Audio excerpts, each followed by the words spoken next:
Hi ಎಲ್ಲರಿಗೂ ನಮಸ್ಕಾರ. ಇದು ನಮ್ಮ ಮನೆಯಲ್ಲಿ ಸಂಕ್ರಾಂತಿ ಹಬ್ಬದ ಆಚರಣೆ. ನಾನು ಮಕ್ಕಳಿಗೆ ಫಲ ಎರೆಯೋ ಶಾಸ್ತ್ರ ಮಾಡ್ತಿದ್ದೀನಿ. ನಮ್ಮ ಮನೆಯಲ್ಲಿ ಒಂದು ಪುಟ್ಟ ಕೃಷ್ಣ ಇತ್ತು. ಕೃಷ್ಣನ ಬೊಂಬೆ ಇಟ್ಟು ಪೂಜೆ ಮಾಡಿ ಆಮೇಲೆ ಮಕ್ಕಳಿಗೆ ಕುಂಕುಮ ಇಡ್ತಿದ್ದೀನಿ.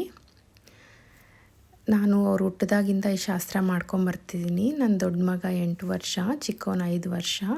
ಅವ್ರಿಗೆ 14 ವರ್ಷ ಆಗೋವರೆಗೂ ಮಾಡ್ಬೋದು. ಯಾವುದೇ ಮಕ್ಕಳಿರ್ಬೋದು, ಅವ್ರಿಗೆಲ್ಲರಿಗೂ ಮಾಡ್ಬೋದು. ಇದು ಮಾಡೋದ್ರಿಂದ ಮಕ್ಳಿಗೆ ದೃಷ್ಟಿ ಹೋಗುತ್ತೆ, ತುಂಬ ಒಳ್ಳೆಯದು.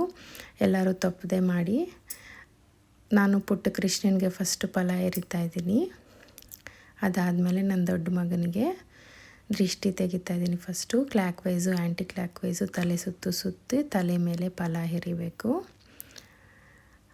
ಹಾಗೆ ನನ್ನ ಚಿಕ್ಕ ಮಗನಿಗೂ ಮಾಡ್ತಿದ್ದೀನಿ. ಮಕ್ಳು ಎಷ್ಟು ಜನ ಇದ್ರೂ ಅವ್ರಿಗೆ ಈ ಥರ ಮಾಡಿ ನಾವು ರೆಡಿ ಮಾಡ್ಕೊಂಡಿರೋ ತಟ್ಟೆ 5 ತಟ್ಟೆ ರೆಡಿ ಮಾಡ್ಕೋಬೇಕು. ಅದರಲ್ಲಿ 3 ತಟ್ಟೆನ ಮುಟ್ಟಿಸಿ ನಮಸ್ಕಾರ ಮಾಡಿಸ್ತಿದ್ದೀನಿ. ಅದಾದಮೇಲೆ ಕೆಂಪು ನೀರು ಆರತಿ ಮಾಡಬೇಕು. ಆರತಿಗೆ ರೆಡಿ ಮಾಡಿ ಇಟ್ಕೊಂಡಿದ್ದೆ. ದೀಪ ಹಚ್ಚಿ ಆರತಿ ಮಾಡ್ತಿದ್ದೀನಿ.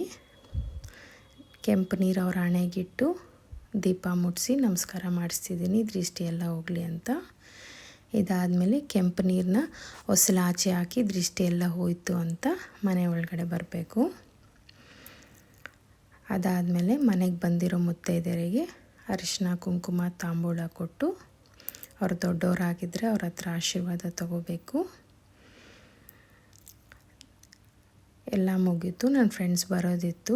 ಅವ್ರು ಬಂದಮೇಲೆ ಅವ್ರಿಗೂ ಅರಿಶಿನ ಕುಂಕುಮ ಕೊಟ್ವಿ. ಅದಾದಮೇಲೆ ಒಂದಷ್ಟು ಫೋಟೋಸ್ ತೆಕ್ಕೊಂಡ್ವಿ. ಆವತ್ತು ನಮ್ಮ ಮಕ್ಕಳದ್ದು ಫಲ ಎರೆಯೋ ಶಾಸ್ತ್ರ ಮುಗೀತು.